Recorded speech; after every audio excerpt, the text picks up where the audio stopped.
Good afternoon, Standard 8 students. Now I will continue to teach Macbeth till I finish, and then I will send a video recording of The Merchant of Venice. Okay. Now, since we have come to the last part which I taught was how the messenger had given the information that Dunson in Burnham Forest has already started moving towards Dunson Hill.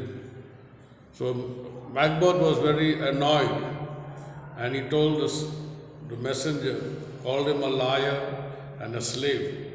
So let's hope your information is not true. Okay, so now he says, if it is a big lie, then I will hang you on a tree and make you starve to death. But if it is true, then he says, I care not if thou dost as much by me.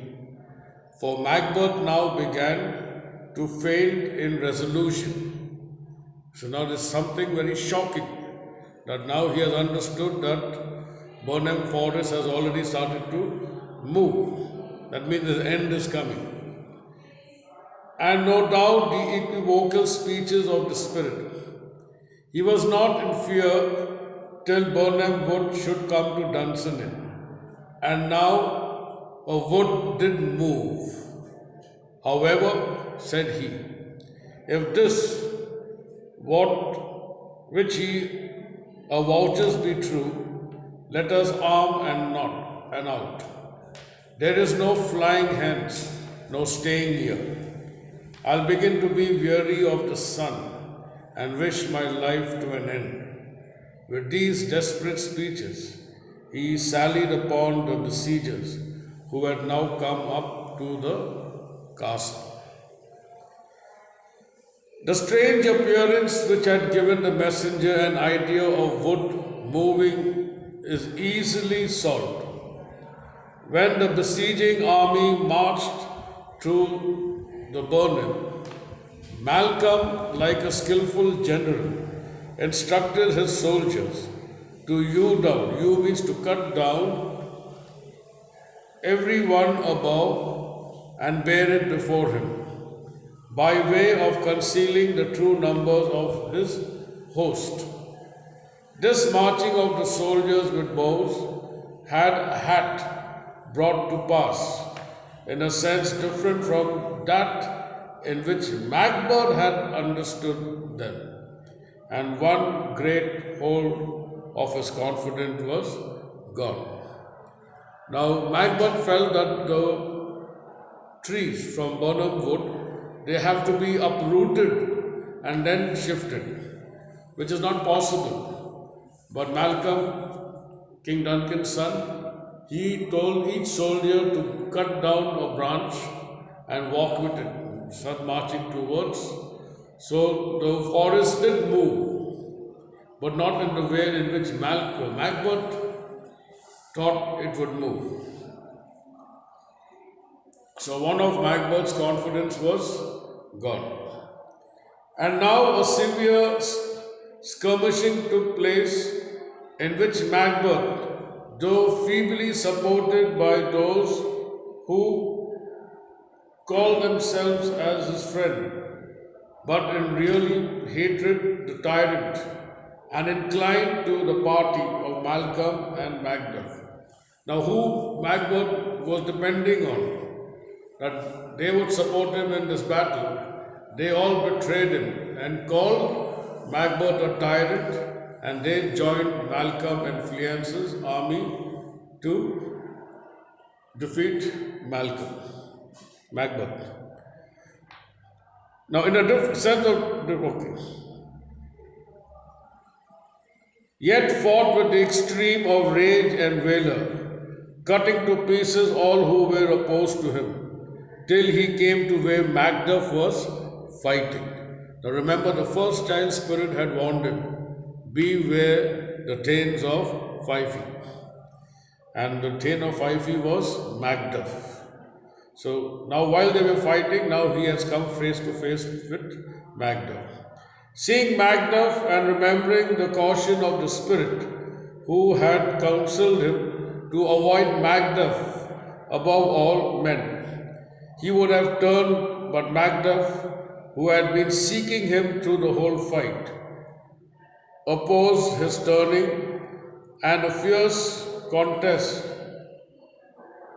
ensued, Macduff giving him many foul reproaches for the murder of his wife and children.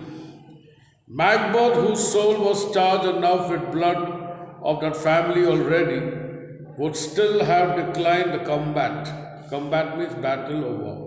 But Macduff still urged him to it, calling him tyrant, murderer, hellhound, and villain. Then Macbeth remembered the words of the Spirit, how none of woman should hurt him, and smiling confidently, he said to Macduff, Thou losest thy labor, Macduff, and easily thou mayest impress the air with thy sword, as make me vulnerable. I bear a charmed life, which must not heal to one of woman born. So now he remembered the second spirit, child spirit, who said that none can defeat you no one can defeat you if they are born from a woman. So now he is very proudly telling Macduff, you can come, you can use your sword, but no one can defeat me.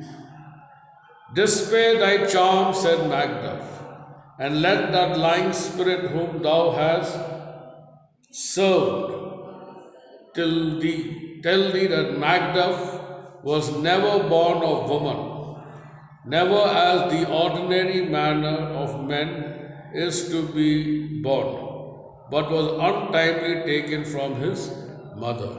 So now why don't you go back to the child spirit and tell them that the person who has not been born, Macduff, has not been born from a woman.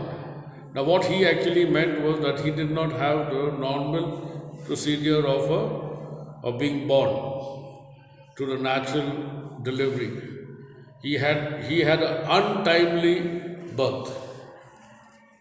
Okay, so he was not born in that manner in which all of us are born. Accursed be the tongue which tells me so, said the trembling Macbeth, who felt his last hold of confidence give away. And let never man in future believe the lying equivocation of the witches and juggling spirits, who deceive us in words which have double senses, and while they keep their promise literally, disappoint our hopes with a different meaning. I will not fight with thee. Then live, said the scornful Macduff. We will have a show of thee, as men show monsters, and a painted board, on which shall be written, Here men may see the tyrant. Never, said Macbeth,